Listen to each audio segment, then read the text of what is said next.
Ashama harka fuudhee kabajamtoota fi jaalatamtoota chaanala King Baaleetu bakka miidhas fayyaa keessa naannoo kooti. Har'a barumsa haaraa walitti deemee jirra hanga dhuma sagantaa kiyyaatti na waliin tura. Duraan dursee warri chaanala kiyyaaf haaraa taatan sabiskiraayib shee laayik godhuun jajjabeessa isin hin jenna. Har'a barumsi kiyya kanaan tana warroota Suudi Arabiyaa keessa jirtan akkaataa kaardii zeenirraa gara zeenii waliif ergitan gara moobaayilirraa gara moobaayilidhaa sawarraa gara sawaa akkaataa itti waliif ergitan isin agarsiisa hanga dhuma sagantaa kiyyaatti na waliin tura. Gaman maaniin gara barumsaa isin dabarsaa na waliin tura. Egaa zeenirraa jalqabnaa zeenii bakka miiseejiitu kana filanna. Miiseejii eega filannee booda bakka startiitu kana kilik irra goona. Ergasii booda gama gubbaa kanarratti bakka gubbaa kanarratti maal barreessina? Torba duwwaa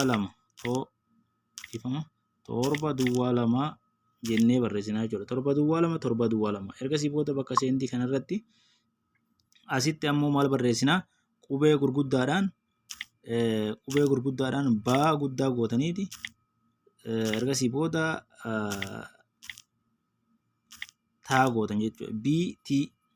Ergasii booda xiqqoo raasuusisitanii akkana raas buttanii ergasii booda lakkoofsa nama erguu fedhan duwwaa 5 jettanii itti guuttanii jechuudha. Ergasii booda xiqqoo ammas irraas kana buttanii maallaqa erguu fedhan san fakkeenyaaf maallaqni 10 irraa ol ta'uu qaba. 10 jennaan jechuudha. Ergasii booda xiqqoo kana irraas buttanii ergasii booda abbaa kanaaf seendi bakka jettu kanarratti kilik irra gootanii asuma dabarsitanii jechuudha. Nama kanaaf darbee ergasii booda miiseejiin bira dhufte jechuudha. Amma ammoo gara moobaayiliitti sin dabarsa. Moobaayilii mana bilbilaa kana keessa akkana seentanii najmaa takka 2 3 jettanii ergasii booda najmaa urjii tana gootanii jechuudha. Ergasii booda lakkoofsa nama erguu fedhan san duwwaa 5 jettanii ergasii booda egaa lakkoofsa guuttanii booda najmaa gootan. Ergasii booda maallaqa erguu fedhan fakkeenyaaf maallaqa 5 irraa ol ergamaa jechuudha. 5 jennaan. Ergasii booda akkuma argitan kanatti ergasii booda murabbaa jenneeti kilik irra goonee nama kanaaf dabarsinaa jechuudha. Amma immoo kan sawaadhaa isin agarsiisa.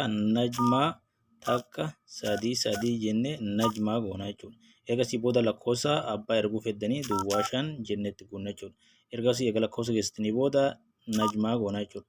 Ergasii booda lakkoofsa kaardii erguu fedhan 5 irraa ol dandeettanii 5 irraa ol itti guutuu dandeettanii jechuudha. Ergasii booda murabbaa jettanii ergasii booda irra bilbiltanii nama kanaaf kaardiin seentii jechuudha.